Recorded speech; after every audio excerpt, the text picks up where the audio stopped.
The SIMJACK Pro Pedals are priced comparably to entry-level load cell pedal sets from recognisable brands like Fanatec, Thrustmaster and Moser, but being fully adjustable fundamentally sets them apart from those competing entry-level budget pedal sets. In fact, these SIMJACK Pro pedals have more lofty ambitions, aiming to compete against more expensive higher ends of racing pedal sets, but at a more affordable price point. So we get high-end features without the high-end price. And do they achieve that? Well, that's what we're going to discover in this review. I've had these planted on the sim rig for many weeks now, so it's time for me to share my findings with you.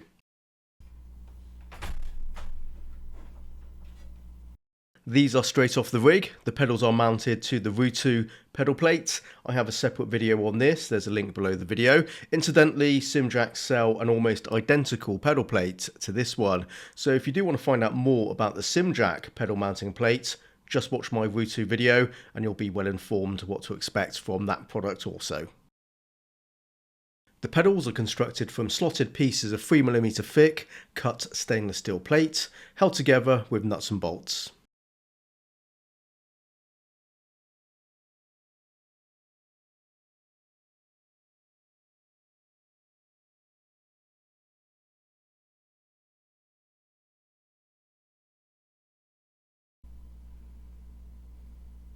The pedals plug into this controller box and then into your PC.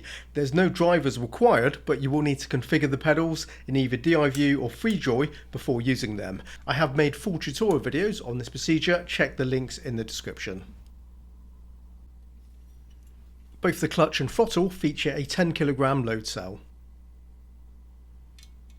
When the pedal is pressed, this small spring compresses, pushing force into the load cell, registering input. The brake pedal features a more substantial 200kg load cell.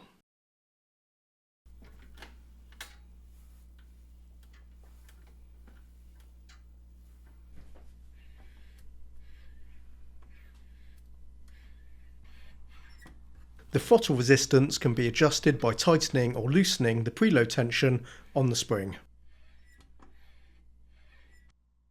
This can be combined with altering the position of the rod connected to the pedal, affecting the leverage of the pedal pushing into the spring.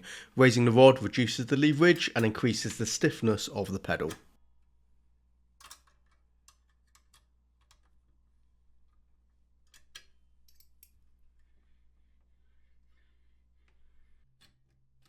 The clutch can be adjusted in the same manner, however with the addition of a larger pivoting saddle that provides its realistic clutch sensation.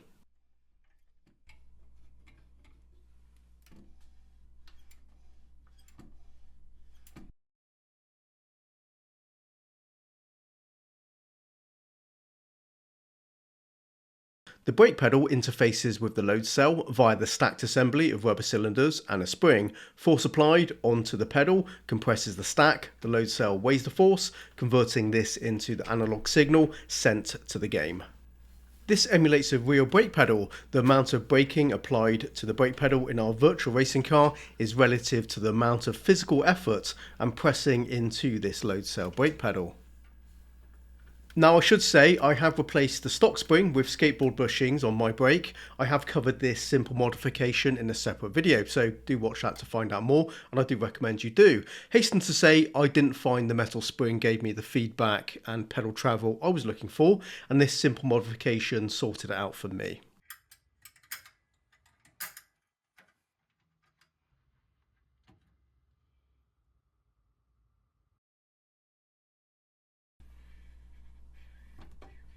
The pedal end stop is adjustable on all the pedals, though it's just the accelerator that you may want to pay attention to. Moving the bar alters the overall pedal travel, so you change that to taste, whatever suits you. Of course, do remember to recalibrate the pedal if you do make a change here.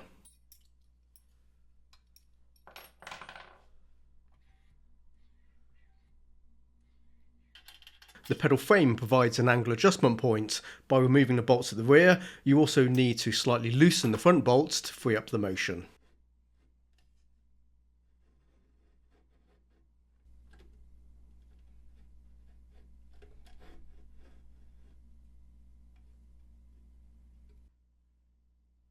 The final thing I want to show you on my table are these optional springs. You can save a few bucks and pick up the pedals without them if you prefer.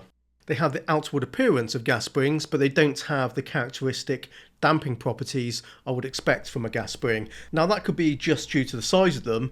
These ones just spring back quickly like regular springs.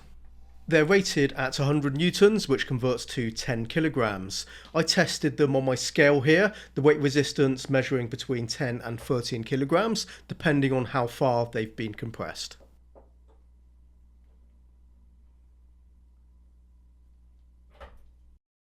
Since they are located in this lower position, you're not feeling anywhere near that measure due to the force of the pedal leverage bearing over it. I removed the spring from the throttle pedal as it's already firm feeling and really didn't need any more tension. I wouldn't say these are essential on any of the pedals if you want to cut costs as much as possible on your purchase, but they do add a little bit of extra texture to the feel of the pedal, which I actually do quite like, so they might be worth having just for that added element alone.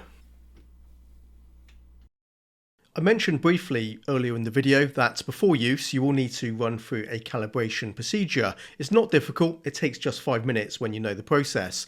I'm going to skip that in this review since I have a separate video published that runs you through that entire process. But just remember, when your pedals arrive you will need to calibrate the pedals first, as they aren't fully usable until you've done this. If you like my content, consider becoming a member to help support the channel. Click on the join button to find out more.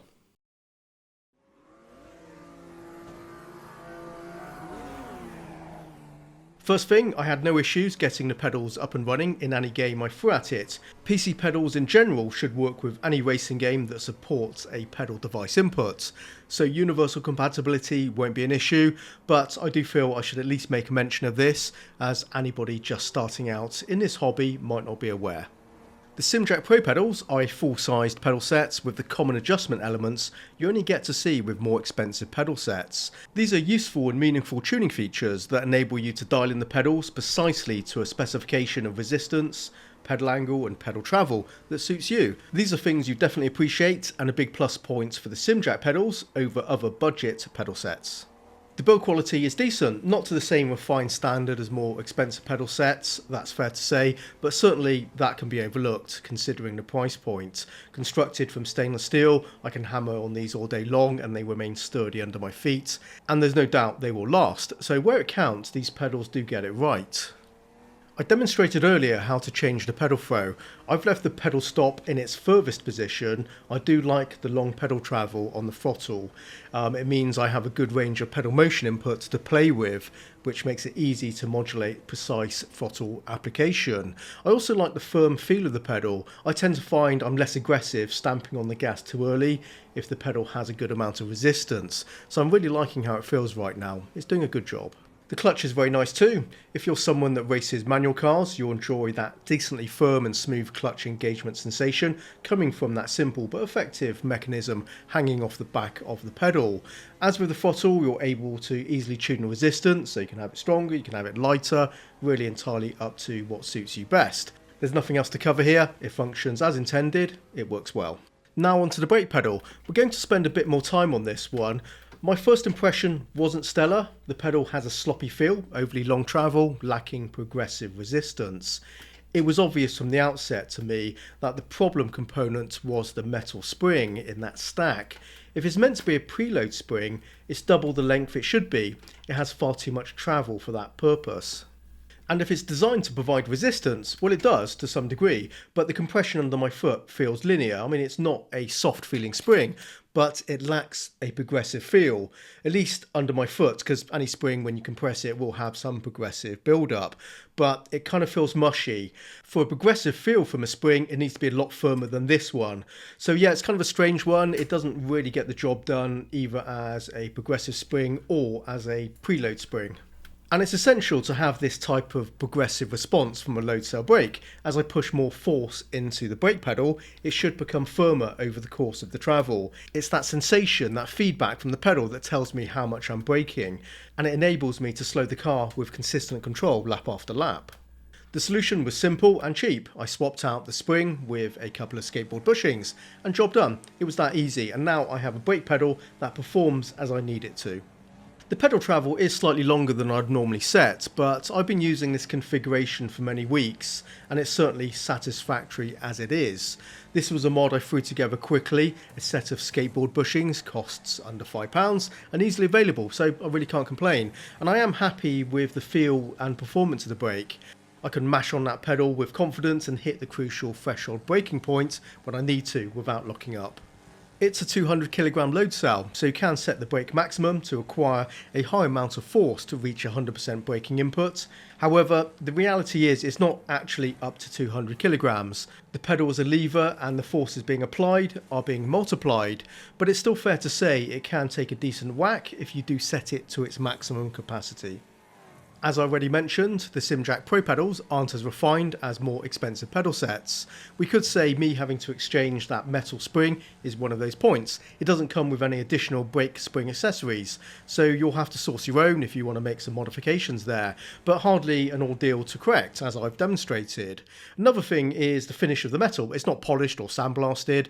There's no sharp edges, so there's no problem there, but we can see it is just a raw metal surface, though bearing in mind any further processing of the parts is additional expense during the manufacturing, so you're not paying extra for that. Mainstream brands of pedals usually come with their own tuning and calibration software. For the SIMJACKs, we need to use third-party software, and it is a bit more effort using FreeJoy or DiView. It's possible you didn't observe this during the footage I've shown you so far, but there is a little bit of side-to-side play. The tolerances are not 100% tight, there is a little bit of looseness between the brass bushings and the pedal arms. As I wobble the pedals around, it looks a little bit worse than the reality of the matter, and they don't knock around making noise, and I rarely feel any of this play in use. So this has no standing on their ability to do the job. And if it does bother you, there are some DIY mod guides out there on swapping out the brass bushings with bearings to eliminate that play. Purely out of curiosity, I might try this mod myself in the future, and it is a pretty simple mod. You do obviously need to take them apart, but since the pedals are pretty open and easy to access, it shouldn't be difficult to do. That covers the negatives, minor elements that shouldn't put you off. The positives crush any negatives in my opinion. The SIMJACK Pros do a really solid job, packed with the core features that come with high-end pedals without the burden of a high-end price tag. I like the feel of the pedals, the texture, the resistance. They're proper, it's really good stuff, and crucially do a fantastic job in every game. These are the real deal, you're getting a lot of bang for your buck here. Built into that lower price tag are the things I've covered, missing the polish of more expensive pedals, but otherwise the end result on track will be the same. Spending more money than this won't give you faster lap times. That's basically the size of it. If you're a budget-orientated sim racer, the SIMJACK Pro Pedals are a great option. My verdict is most definitely a good pickup I can recommend. Around the same ballpark price, the SIMJACKs are running against the Thrustmaster TLCM, Fanatec CSL and the Moser SRP pedals. And I'd pick the SIMJACKs over those, and I can tell you that with certain confidence as I have already reviewed those other pedal sets on my channel. I hope you enjoyed the video. Feel free to like and subscribe and drop a comment below the video. If you own these pedals, do share your thoughts too. Thanks very much for watching, and until next time, happy simming and bye bye.